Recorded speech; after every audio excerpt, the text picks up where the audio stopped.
Hello friends, money tips channel पर आप सभी का स्वागत है। तो फ्रेंड्स, आज की वीडियो में मैं आप लोगों के साथ शेयर करने वाली हूं कि करवा चौथ पर आप लोगों को कौन कौन से 16 श्रृंगार करने चाहिए।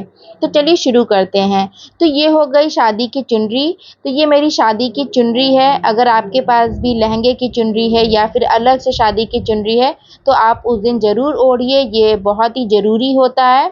तो ये हो गया पहला श्रृंगार। उसके बाद दूसरा श्रृंगार है चूड़ी। तो आप उस दिन लाल रंग की चूड़ी पहनिए या रानी कलर की पहनिए या जो भी आपकी साड़ी है उसके मैचिंग का चूड़ी पहनिए। तो ये हो गया दूसरा श्रृंगार। तो चूड़ियाँ उस दिन आपको ज़रूर से पहननी है। तो फ्रेंड्स, ये हो गया मंगलसूत्र। तो मंगलसूत्र जो है उस दिन बहुत ही शुभ है, बहुत ही ज़रूरी है पहनना, तो इसे आप लोग बिल्कुल भी मत भूलिएगा।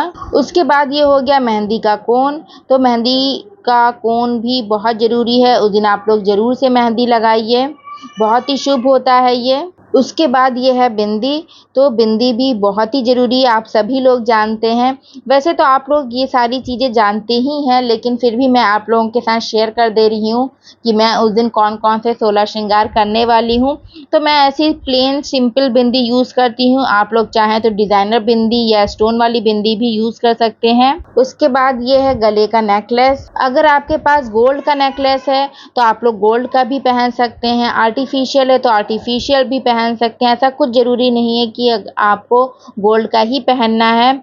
उसके बाद ज़रूरी चीज़ है लिपस्टिक। तो लिपस्टिक आप चाहें तो रेड कलर की यूज़ कर सकते हैं, मैरून कलर की यूज़ कर सकते हैं। वैसे तो करवा चौथ पर ज़्यादातर लोग रेड, मैरून, पिंक इसी तरह की साड़ियाँ पहनते हैं और उसी के मैचिंग की लिपस्टिक भी यूज़ करते हैं। तो ये हो गया लिपस्टिक। उसके बाद ये हो गई बिछुए। तो ये देखिए बिछुए। तो बिछुए जो है बहुत ही ज़रूरी है उस दिन और बहुत ही शुभ होता है ये भी। तो वैसे तो आप लोग ये सब जानते ही हैं, लेकिन फिर भी मैं आप लोगों को याद दिला दे रही हूँ। तो ये बिछुए हो गए। उसके बाद ये हो गई पायल। तो पायल भी बहुत ही ज़रूरी चीज़ है, तो आप लोग पायल ज़रूर से पहन लीजिएगा। ये हो गए ईयरिंग्स। तो आप चाहें तो नेकलेस के मैचिंग का पहन सकते हैं या फिर अगर आपके पास गोल्ड के ईयरिंग्स हैं तो आप गोल्ड के पहन सकते हैं। ये आपके ऊपर डिपेंड करता है, आपकी जो भी इच्छा है आप ऐसा ईयरिंग्स पहन सकती हैं। ये हो गया टीका।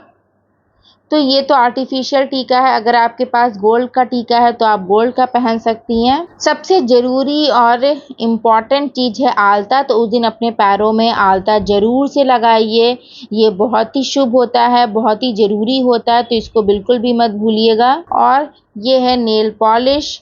तो नेल पॉलिश भी ज़रूरी है, तो आप लोग नेल पॉलिश भी ज़रूर से रख लीजिएगा। ये हो गया काजल। तो काजल भी 16 श्रृंगार में आता है, तो आप लोग काजल भी रख लीजिएगा। अगर इनमें से आपके पास कोई चीज़ नहीं है तो आप लोग खरीद लीजिएगा, अभी बहुत टाइम है। अब सबसे ज़रूरी चीज़ है साड़ी। तो ये देखिए, ये मेरी साड़ी है। पता नहीं आप लोगों को वीडियो में ये पूरी दिख भी पा रही है कि नहीं। तो ये मेरी शादी की साड़ी है जो चढ़ावे में आती, मैं यही पहनती हूँ करवा चौथ पर। आप चाहें तो दूसरी भी पहन सकती हैं, जैसा जिसके यहाँ रिवाज है वो वैसा पहनता है। तो ये मेरी साड़ी हो गई। तो फ्रेंड्स, ये देखिए, यही है मेरा 16 श्रृंगार जो कि मैं करवा चौथ पर पहनने वाली हूँ और मैंने यही सब लिया है। तो आप लोग भी अच्छे से देख लीजिए, गिन लीजिए कि ये पूरे 16 श्रृंगार हैं या नहीं। आप चाहें तो 16 से ज़्यादा श्रृंगार भी कर सकते हैं। कुछ लोग कमरबंद पहनते हैं, बाजूबंद पहनते हैं, इसमें उनमें से मैंने कुछ चीज़ें नहीं ली हैं। आप चाहें तो गजरा भी लगा सकते हैं। तो जो भी आपकी इच्छा है, जो भी आपके पास है, आप वो सब पहन लीजिएगा। अगर नहीं है तो कोई बात नहीं, इसमें कोई परेशान होने वाली चीज़ नहीं है। तो फ्रेंड्स, यही था आज का वीडियो। ये वीडियो आपको कैसा लगा मुझे कमेंट करके बताइएगा। Thank you, bye bye.